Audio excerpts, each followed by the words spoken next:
Estamos a poucas horas de mais uma tentativa de Eliud Kipchoge baixar das 2 horas e espero eu e grande parte do mundo de atletismo que ele consiga. E eu estou na presença do último grande maratonista português, Luís Jesus. Primeiro que tudo, concordas com esta descrição da tua pessoa? Não, fui o último atleta português a baixar das 2:09, assim titularmos que a seguir a mim também ainda tivemos o Chaissa que permaneceu mais algum tempo a correr, tivemos o Ricardo Ribas, tivemos o Hermano Ferreira, tivemos alguns atletas chamados maratonistas, sendo que todo o atleta que termina uma maratona é apelidado de maratonista.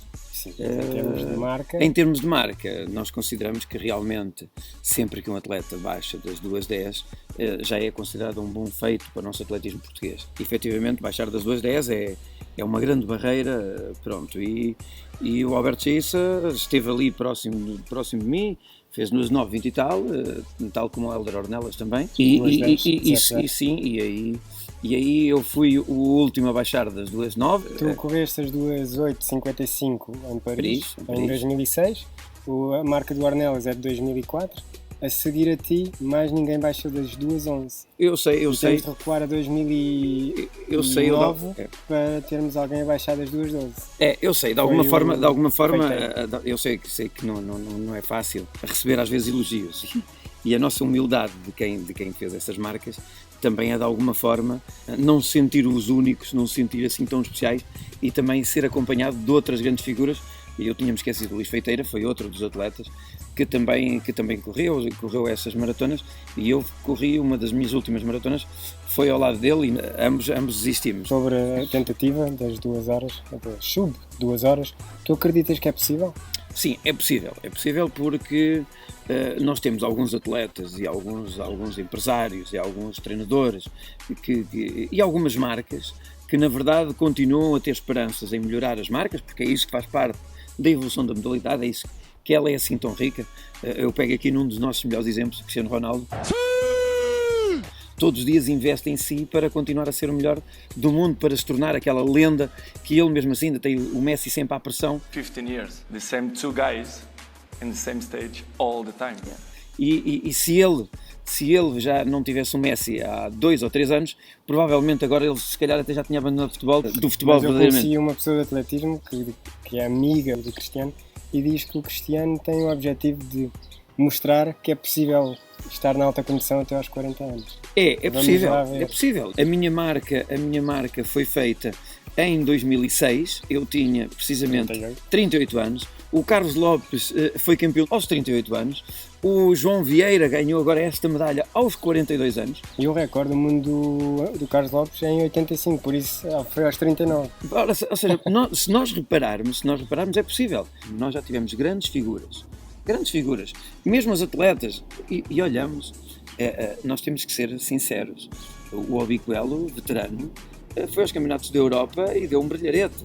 A Rosa Mota esteve agora no Campeonato do Mundo como veterana e deu um brilharete. Não estão ao seu mais alto nível. Exatamente, o Obiquelo ganhou no Mundial Pista Coberta e a Rosa ganhou agora no Europeu. E eu já me estava aqui a trocar. E ainda bem que me acompanhaste. É bom sinal que estamos em sintonia e ainda bem que me corrigiste. Mas isto para explicar que esta tentativa de baixar das 2 horas é possível. É um ato que é possível porque a medicina evoluiu bastante. A planificação de treino talvez não tenha evoluído tanto.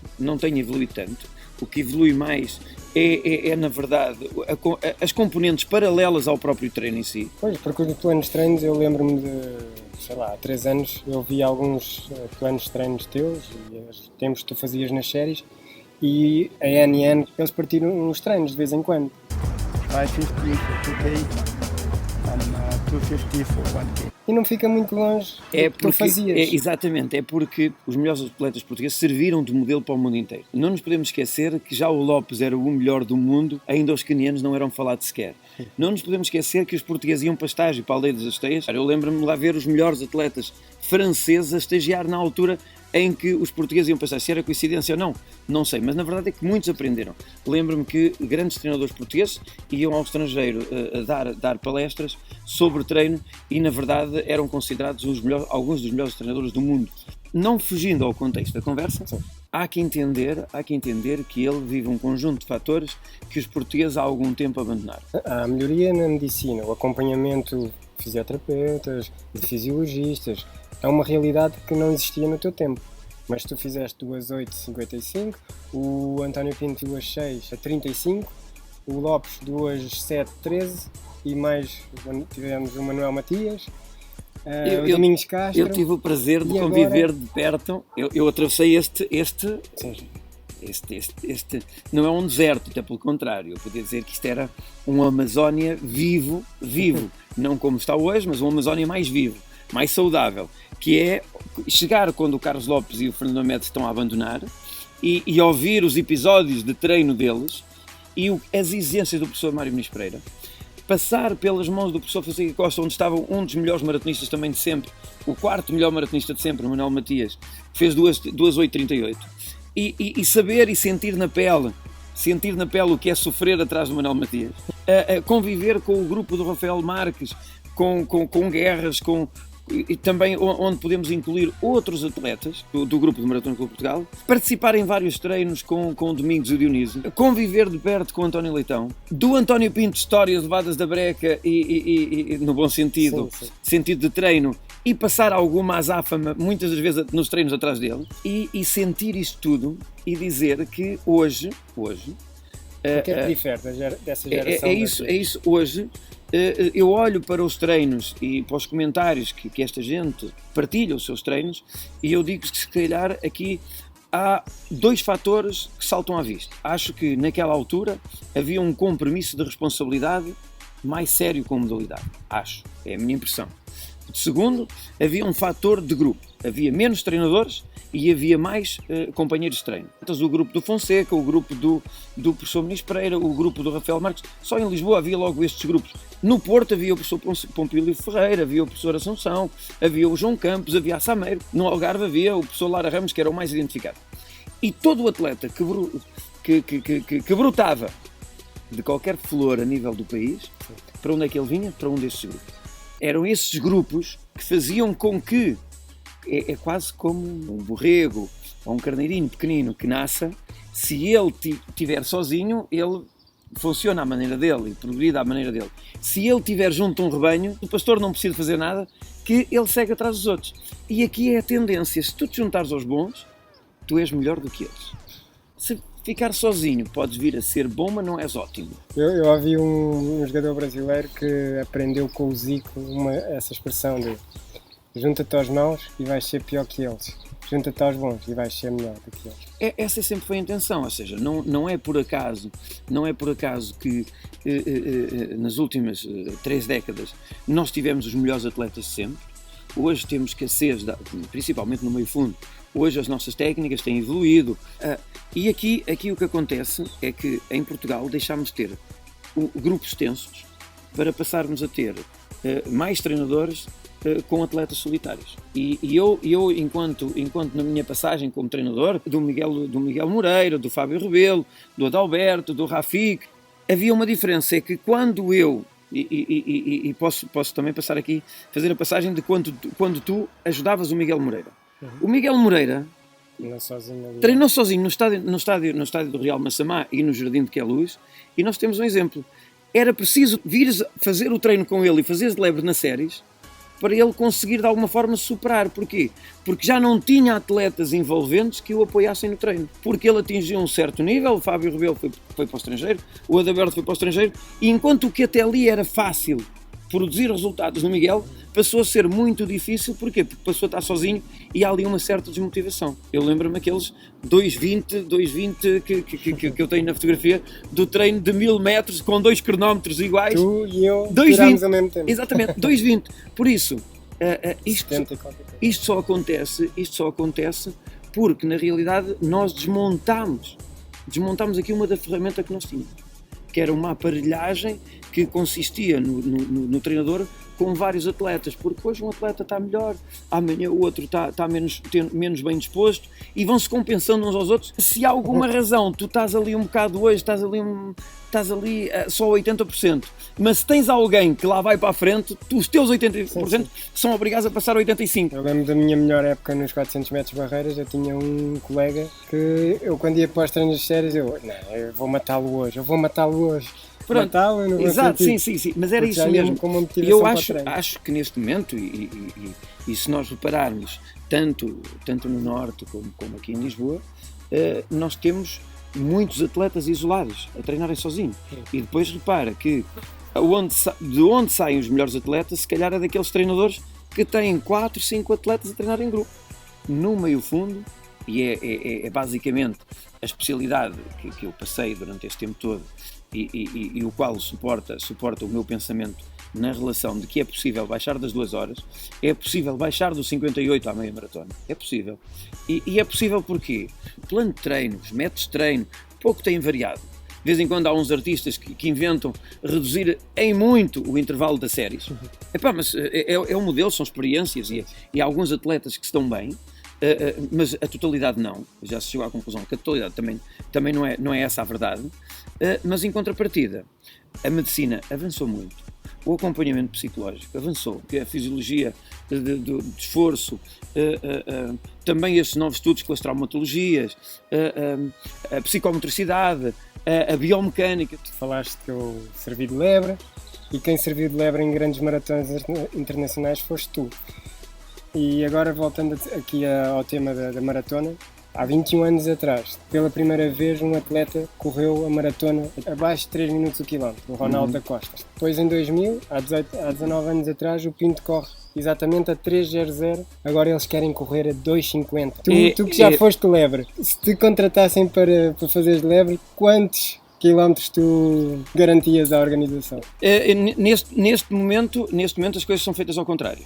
As contas são feitas ao contrário. As contas devem ser feitas ao contrário. Devem ser feitas da seguinte forma.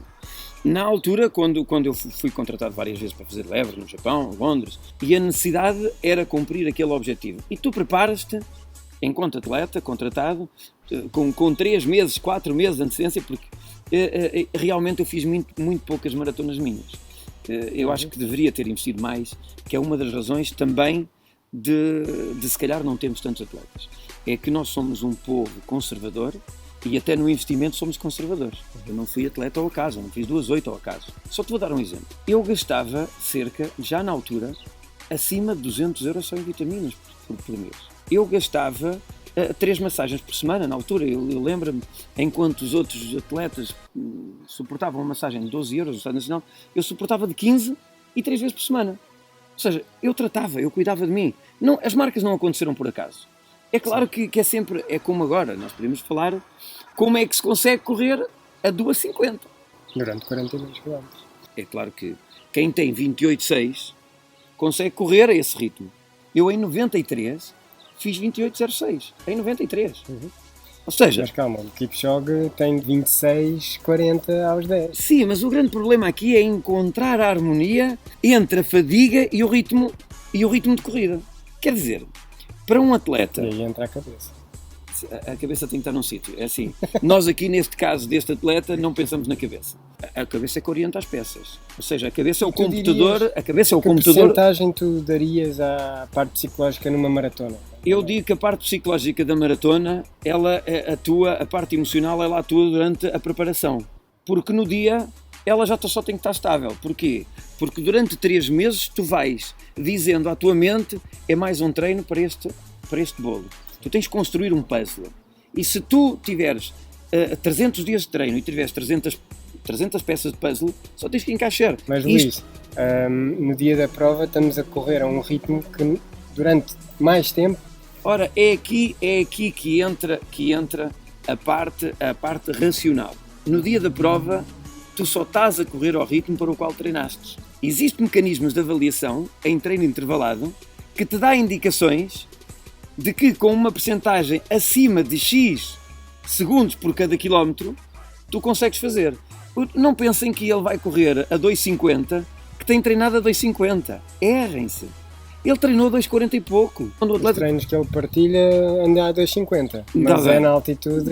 Ora aí numa está. Pista Ora aí está. Agora repara, se nós baixarmos para a altitude, da altitude onde o esforço é menor, e tu vais ver que a facilidade de oxigenação é muito mais fácil automaticamente. Repara que um ritmo a 2,50 com aquele grau de dificuldade, cá em baixo dá 2,40 e pouco. Esta é a grande diferença às vezes de entender. E um atleta que faz 2,50 em altitude, ele está a valer 2,40 e pouco cá em baixo. São contas matemáticas. Por isso, se ele está a fazer 20 vezes 1000 metros a 2,50, ele quando chega cá em baixo à concentração de todos os treinos, ele baixa a altitude, ele alivia o ritmo de treino e quando chega a um padrão, ele faz 2,50 em flat. Este modelo, não me posso comparar com esse atleta, como é óbvio. Estamos aqui há uns anos e a um nível de qualidade que eu acho é um nível de qualidade. Não me respondeste. Espera, eu vou lá responder. Estamos aqui há uns anos de qualidade de diferença. Epá, ele é um melhor do mundo, é uma exceção dentro destes bons. Ele é uma exceção. Eu era só mais um do grupo. Temos de recuar muitos e muitos anos, se calhar até ao Zatopek, para termos um atleta tão admirado ou acarinhado tanto pelos fãs como pelos próprios adversários. Mas o grande vencedor disto tudo é um que é excepcional. É um que tem características emocionais quase perfeitas, características físicas quase perfeitas e que tem um treinador quase perfeito. Porque senão era só mais um. Este atleta tem que ter características diferenciadas do resto. Porque senão qualquer atleta que treinasse com ele o mesmo treino, que dormisse ao lado dele, comesse a mesma comida, teria que ser tão bom quanto ele, e no entanto isso não foi assim. E aquilo que eu estava a dizer, na base do contexto do treino é, quando era para fazer 1:3 à meia maratona, que eles queriam passar a 1:3, ou 1:2:45 à meia maratona, um exemplo, e eu sabia que eu sozinho tinha que ter isso, eles vinham atrás. Exato. E eu sozinho tinha que passar a 1:3, e para passar a 1:3 na altura era fácil. Porquê? Porque eu e o professor Fonseca Costa, preparávamos o treino fracionado, de forma, eu não treinava a 3 minutos, como é óbvio. Eu tinha que treinar a 2,50, a um ritmo de 2,50 ou 2,55. Era aí a base do meu treino para depois, quando corresse a 3, 21 km a 3 minutos, aquilo era, pá, sou-te sincero, eu corri, sei lá, pá, umas 20 e tal provas, a meias maratonas a 3 minutos, basicamente a passar à meia maratona e na boa. O problema é que depois aumentamos mais 1 km e depois há um Moaziz que te diz vai, ataca agora, ajuda-me, ataca, que eu quero andar mais rápido. E tu és uma lebre contratada e eu lembro-me muito bem, eu estar a olhar para trás e ver o Pinto, que era meu conterrâneo, e o Moaziz a dizer-me vai, tens que andar, e o Canucci é agora que eu preciso andar mais rápido. Quer dizer, e quando tu vês estes atletas a picar-te, ou vês o Gabriel Silas a dar-te assim toque, a dar-te um toque e tu estás a dizer bem, se ele está a dar toque é para andar. E começas a ver, por exemplo, ali, nesse dia, lembro-me tão bem porque foi uma prova que foi batido o recorde do mundo, e é claro que para mim o recorde do mundo era o Pinto, não é? Para mim era o Pinto bater o recorde do mundo, isso aí é que em cima, naquele dia o Pinto não estava a 100%, e houve outros atletas mais capazes, mas por falar no Guerreiro António, e aqui para chegar a este ponto de hoje, e nós pegando em algumas das tuas palavras e em alguns pensamentos, porque eu também acompanho o que tu escreves, ali um sentimento de nostalgia dos resultados do passado com os resultados deste ano. Mas na verdade nós evoluímos, as nossas disciplinas técnicas e velocidade evoluiu muito, e repara que nos lançamentos nós evoluímos, mas não temos assim ainda nenhum fora de série, se calhar porque nos falta aquele atleta que despulte para as medalhas, porque repara, na velocidade com o Obiquelo, a nossa velocidade teve no topo. Com o Nelson Évora, o salto em comprimento e o triplo salto teve no topo. Agora temos que aproveitar a medalha do João Vieira para colocar a marcha também, porque já tivemos um sucesso de marcha e ali uma lufada de ar fresco de marcha na altura em que a Susana Feitor foi medalha, enquanto esteve sempre no auge do topo mundial. Depois também tivemos aqui a Ana Cabecinha e a Inês Henriques, também duas atletas que vieram nos ajudarem agora muito. Parece-me que não está a surgir talentos para replicar o que a Ana Cabecinha tem feito, o que a Susana Feitor fez. Sim, até aparecer a Susana Feitor nunca tínhamos tido uma marcha de nós nos homens, até o João Vieira ter ganho a medalha nunca tínhamos sido assim, nada de especial. Mas quando a Susana Feitor abandonou, já tinha ali a sucessão com a Ana Cabecinha. Ora, então, basicamente, estas palavras quase que dão razão ao meu raciocínio, que é a Inês Henriques, João Vieira, Sérgio Vieira, a Susana Feitora, vêm todas do mesmo grupo. Vêm todas do Jorge Miguel, vêm todos de Jorge Miguel e de Rio Maior. A verdade é essa, é que os grupos, que eu acho que é uma das coisas mais importantes neste momento, seria que os treinadores se juntassem mais vezes, nem que fosse só uma vez por semana. Eu acho é que os atletas deveriam sentir a necessidade. Eu lembro-me de ter feito treinos em conjunto com o João Junqueira, com o Pinheiro, que nem sequer faziam, com o Maravilhas, que nem sequer faziam parte do meu grupo. Mas, no entanto, houve alturas que treinámos juntos. Porquê? Porque nos ajudávamos, beneficiávamos muitas das vezes. E isso é importante para ultrapassarmos aquele degrau. Nós estamos sempre ali a bater no 95 e parece que aquilo não sai. E às vezes temos ali um atleta que é nosso rival e que a gente chega ao treino e 97, 98, lá está ele, pronto. E isto é que é importante. Nesse sentido, e continuando o nosso raciocínio, se nós olharmos que os planos de treino não alteraram muito, que a parte psicológica veio ajudar, que a parte técnica, os equipamentos, hoje são mais abundantes, temos aqui algumas coisas que na realidade nos vieram contrariar. O facto do atleta ficar sozinho, não ter os grupos, o facto da sociedade dar mais oportunidade de distração a estes atletas todos. Evidentemente que acordam de manhã a ver mensagens e a publicar no Facebook, deitam-se à noite a conversar e a publicar no Facebook, e eu não estou a dizer que este é o atleta de alta competição, mas só dou um exemplo. Eu lembro-me que durante anos, mas muitos anos, eu fazia tinha quase um comportamento militarista que eu falava com alguns dos outros atletas que era igual, levantávamos todos os dias à mesma hora, por volta das 7h30, 8 horas, às 9 horas da manhã estávamos a treinar religiosamente. Se estivesse eu a treinar sozinho em Queluz, ou o Matias em Cascais, ou os dois no Estado Nacional, era a mesma coisa, tínhamos que lá estar para treinar, e por volta de todos os dias das 10, 11, 10h30, eu encerrava para o mundo, porque eu queria descansar, porque o outro dia tinha que tirar dentro do meu corpo as energias para aplicar no treino. Somos um ser humano vive de hábitos. Tipo fisioculturista, esse tipo que tinha sido campeão, eu ia dizer, uma pessoa para ter uma performance ao nível do campeão do mundo não precisa de mais nada do que refeições à hora certa, treino à hora certa, descansa à hora certa. Claro, são os três ingredientes perfeitos. É os três ingredientes perfeitos. E o problema é que hoje a sociedade dá-nos outras coisas, dá-nos várias coisas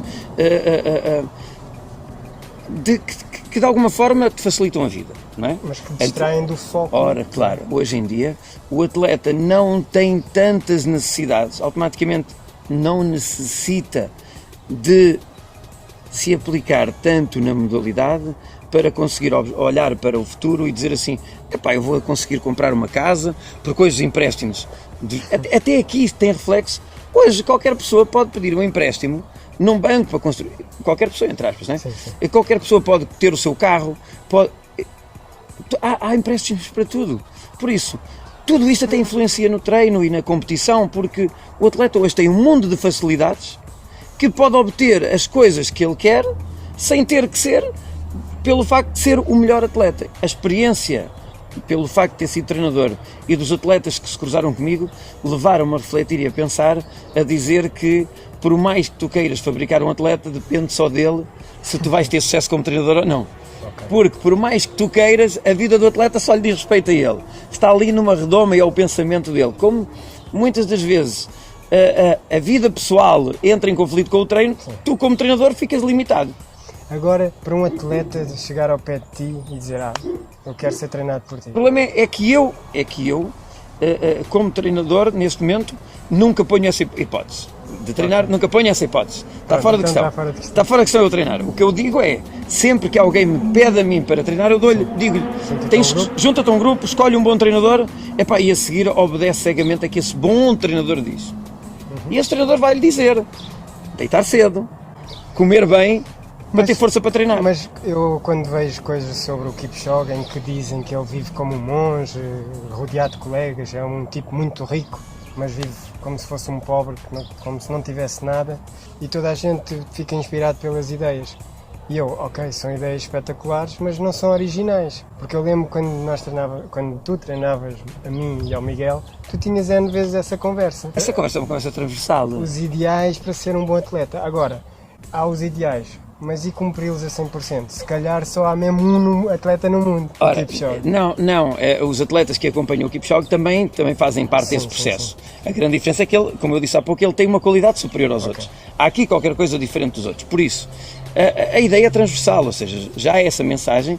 O Fonseca Costa me passava, o professor Ministro Pereira passava, o Bernardo Manuel passava, e todos esses treinadores a nível nacional, os bons passam essa mensagem.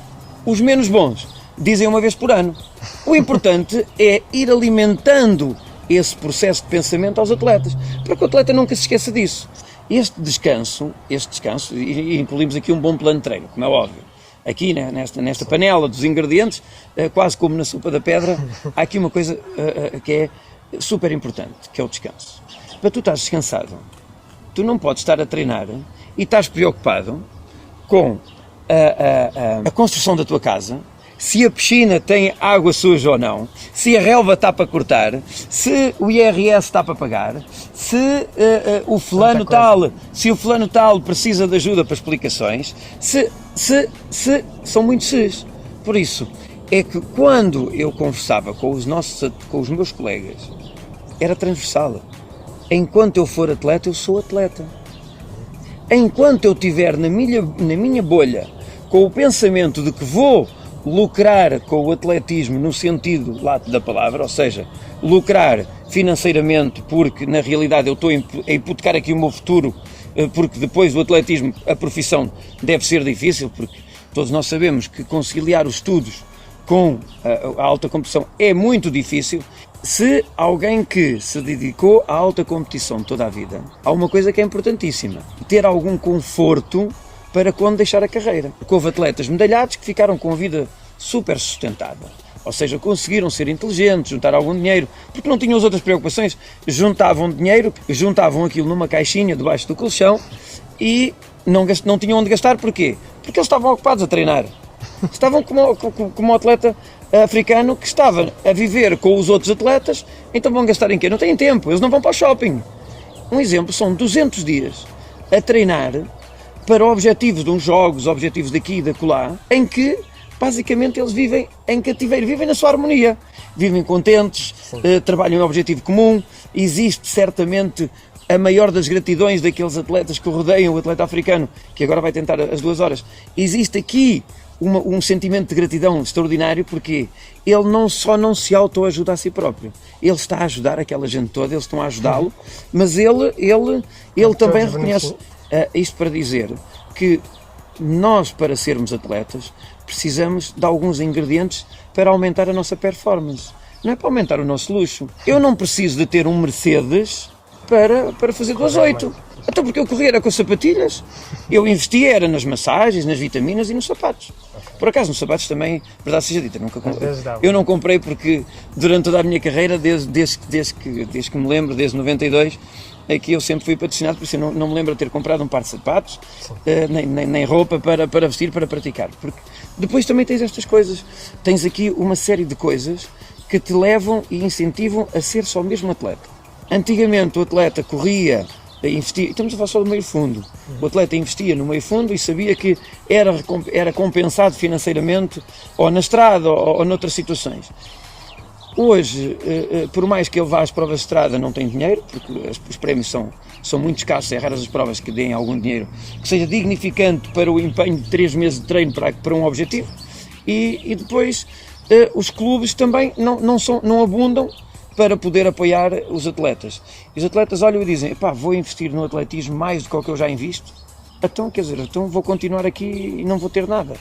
E deveria haver uma estrutura que o atleta, a partir dos 16, 18 anos, pudesse olhar para o atletismo como se fosse um emprego, como se fosse um investimento, como se fosse ali qualquer coisa que ele visse: não, eu se for por aqui tenho futuro. Mesmo que chegue aqui a um ponto e não consiga evoluir mais, pelo menos eu não vou para o zero. E há uma coisa, o nosso atletismo já foi do melhor atletismo do mundo.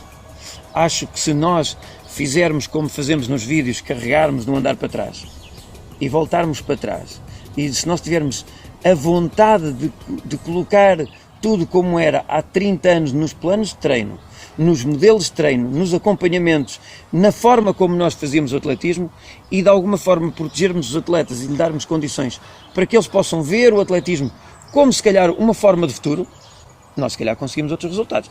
Pronto, mas assim, não há modelos ideais. O modelo ideal é aquele que faz com que o atleta tenha sucesso. É difícil encontrá-lo. Depende do caso, não é? Exatamente. E agora, para terminar, e voltando à parte da maratona, vou-te fazer perguntas em que só tens-me a responder já ou nunca. Ok. Já ou nunca. Então, já quiseste ser keniano e correr como eles? Não, nunca. Nunca. Eu gostava de ser como o Lopes e como o Mamed. Depois, mais tarde, como o Pinto, ter aquela capacidade louca do Pinto de superar e dos Castros e do Regalo. Eu queria ser como os melhores que estavam à minha frente. Okay. Não, os quenianos estavam muito longe, nem sequer os conhecia. Já agora, os quenianos era carne para canhão, era para bater. Às vezes não tinha pernas para eles, mas pronto. Sonhaste ser campeão olímpico? Não foi um objetivo que eu alguma vez tivesse. Nunca sonhei? Não, nunca sonhei. Acho que o meu objetivo era mais realista, era mais próximo. Okay. Era mais próximo.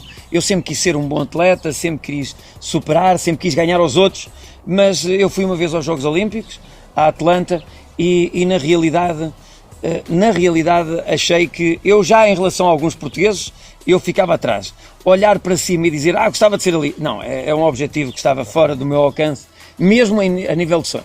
E ganhaste mais de 10 mil contos numa corrida?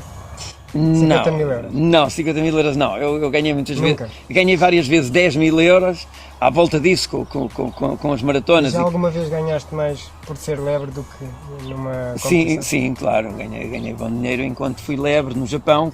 Ganhei bom dinheiro e isso é que me levou muitas das vezes a apostar no seguro, porque eu para fazer uma 3 dependia só de mim e não tinha adversários, era eu cumprir o objetivo e depois ir até, e depois era ao quilómetro até onde aguentava. Uma pergunta é, já alguma vez foste contratado para ser lebre, sentiste bem e foste até ao fim? Não, isso não, porque após incidentes anteriores a eu ter aparecido, de atletas que quando chegavam a uma altura que podiam continuar a fazer de lebre para o qual tinham sido contratados, começaram a pensar no objetivo de chegar e de ganhar a prova e acabavam por estragar toda a prova a todos os atletas que vinham atrás, porque eles próprios se retraíam para poder chegar ao fim.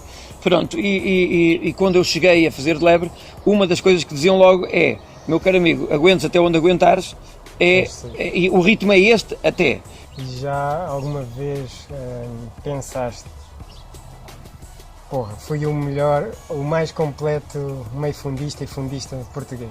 Não, o mais completo, assim, eu tenho aqui atletas, olha... Assim, mas olhando para o teu palmarés em títulos nacionais, mas espera aí, mas assim, repara, o facto de ser campeão nacional, eu às vezes quando as pessoas, mas o Luís corria, e eu digo, corri, olha, fui campeão nacional de 1500.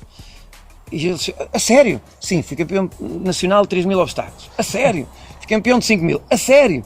Eu disse, fui campeão de 10.000, fui campeão de estrada e fui campeão da maratona, da meia maratona e da maratona. O de estrada era a meia maratona na altura, ou de 15 km. E de corta-mato fui 4 vezes terceiro. Mal de mim pensar, mas mal do atleta português quando pensa no consumo interno. Ser campeão nacional...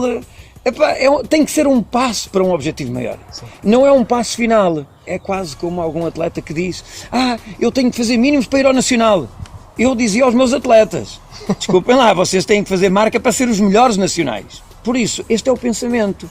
Um bom atleta português nunca pode ficar contente de ser campeão nacional. Não, isto é uma passagem. Alguma vez quiseste mandar o professor Fonseca e Costa para o trabalho? Acho que todos os atletas já quiseram mandar os treinadores para o outro lado.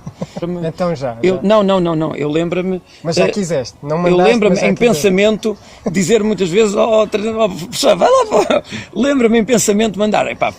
Pessoalmente, o Fonseca foi daquelas pessoas que eu me cruzei na vida que na realidade me ajudou bastante, mas há outras situações que nós treinamos durante 3 meses, a coisa não corre bem, e atenção, que era uma pessoa empenhada. Os meus colegas de treino sabem que eu a treinar, era religioso a treinar, era empenhado a treinar, era super dedicado e muito obediente. Quando nós treinamos 3 meses Epá, treinamos 3 meses no Ardo. E a coisa não corre bem. Epá, qualquer coisa aqui estou errado. Ó, professor, epá, aqui uma coisa não vai. Não, mas o que é que nós fazíamos? Epá, era na altura do insucesso que nós mais conversávamos. Normalmente a malta encontra-se é para festejar quando corre bem. Epá, mas quando a coisa corre mal, quando a gente, aquilo que apetece-nos ficar sozinho, não, nessa altura é que temos de ter a força de vontade para enfrentar e dizer assim, até porque quem me conhece sabe que eu, quando tenho um problema, eu não desvio. Quer dizer, eu é tipo obstáculo, está ali verão, ou por cima ou por baixo, ele é para passar, é para ultrapassar, tem que ser ultrapassado. E temos para ter de frente com as coisas, porque se eu me habituar a fugir hoje uma vez, fujo amanhã outra, fujo depois, epá, quando é por ela são maricas e fujo de tudo. Pá, não, essa parte nunca entrou em mim. E na altura dos insucessos eu gostava sempre de discutir com o Fonseca, e ele tem essa, porque já partilhou comigo, já fez essa confidência comigo. Na verdade, eu sempre quis aprender e sempre quis saber porque é que fazia as coisas. E quando as coisas corriam mal, eu tinha que perceber porque é que ele mandou fazer aquilo que correu mal e porque é que aquilo deu mal. Pronto, epá, e facilmente depois, tu ouvindo um sábio como o Fonseca, pá, tu chegas à conclusão que na verdade há ali um erro que da próxima vez não pode ser cometido. Última pergunta. Já alguma vez, perante o panorama atual do atletismo português, desejaste ter nascido 20 anos depois? Olha, eu já fiz essa pergunta tantas vezes. Era giro. Já pensaste? Não, era giro. O problema é que o Gonçalo não tinha 28 anos. O Gonçalo não tinha nascido. Ou seja, nesse caso só tinha 8. Se eu nascesse, o Gonçalo só tinha 8. O problema é que a vida é o que é. E eu digo-te uma coisa, não havia nada que eu trocasse. A competitividade, com os Castros, com o Pinto, com o Regalo, com o Guerra, com o Pinheiro, com o Matias, com o Chaíça, com essa gente toda, com o Patrício, com o Canário, do Brás. Pegamos na lista completa dos 50 melhores de sempre, tirando, lá está, o Aniceto Simões, com quem eu não competi, o Carlos Lopes, poucos, meia dúzia deles. Sim. Tirando esses, metendo lá o outro lote outra vez, epá, é o prazer que eu hoje tenho de memória. De 60, não é? É o prazer, todos aqueles que nasceram ali na década de 60, 60 e 70. Os que nasceram em 60, até 75, mais coisa, menos coisa, até a altura do Rui Silva, que eu acho que é o último fenómeno. Sou sincero, acho que o Rui Silva é o úlimo fenómeno. Agora o Samuel Barata, o Rui Pinto, o Hélio também. Mas a verdade é que a circunstância atual deles é diferente da nossa. E estas memórias de treinos, de estágios, de saídas da seleção, temos memórias que só mesmo convivendo com eles e com estas potências, é que a gente conseguia ser tão bons quanto eles. E isso não trocava por nada, assim. Iam para um estágio, começava o treino às 9h30 à porta da Aldeia das Asteias e aquilo era um carrossel infernal, ou seja, os melhores 20 do Campeonato Nacional de Corta-Mato estavam ali, 20, 30, estavam todos lá. Quer dizer, aquilo era pronto, e depois à noite o convívio, o jogo das cartas, as partidas que se pregavam, assim, pá, eu não ouço contar estas histórias atualmente, não ouço, e acho que é quase como um miúdo da infância da minha época, que brincava na rua, jogava a bola, jogava aos cowboys, às escondidas, e tinha uma infância maravilhosa, para um miúdo atual, que hoje passa o tempo no tablet ou no telemóvel na mesa do restaurante quando está a almoçar com os pais, ou então fica fechado no quarto, porque os pais não têm tempo, porque a agressividade da vida hoje é tão forte, muito mais forte do que era antigamente. Antigamente havia menos dinheiro, mas hoje a agressividade da vida é muito mais forte. As adversidades do ser humano que o ser humano criou, o medo que provoca nas pessoas, que faz com que o miúdo não possa brincar na rua sozinho, que não possa estar num centro comercial descontraído ou numa festa descontraído, e isto hoje faz com que a nossa infância não seja tão divertida. Por isso, há passagens do antigamente que eu não trocava por nada. É assim, eu tenho 50 anos feitos. Epá, tenho a minha infância quase 50. Tenho a minha infância super divertida, com memórias loucas. Pá, uma infância muito feliz. Tive coisas negativas, porque vinha de uma família super humilde, para não dizer bastante pobre, se calhar a família mais pobre do concelho, da zona interior era a minha, mas na verdade depois era completa a felicidade por outras coisas. Epá, e daí sou um miúdo de infância muito feliz. Epá, e depois a vida, desde que eu vim para Lisboa, deu-me uma competitividade pura para chegar onde eu cheguei até hoje, conhecendo pessoas maravilhosas que eu conheço, que eu conheci até hoje, não só no atletismo, mas na sociedade em geral, epá, eu posso estar contente. Por isso eu não trocava ter nascido naquela altura, eu não escolhia ter nascido mais tarde. Não. Era lá naquela altura, 68, uma casta impressionante. Muito obrigado por estas partilhas. Obrigado. Obrigado.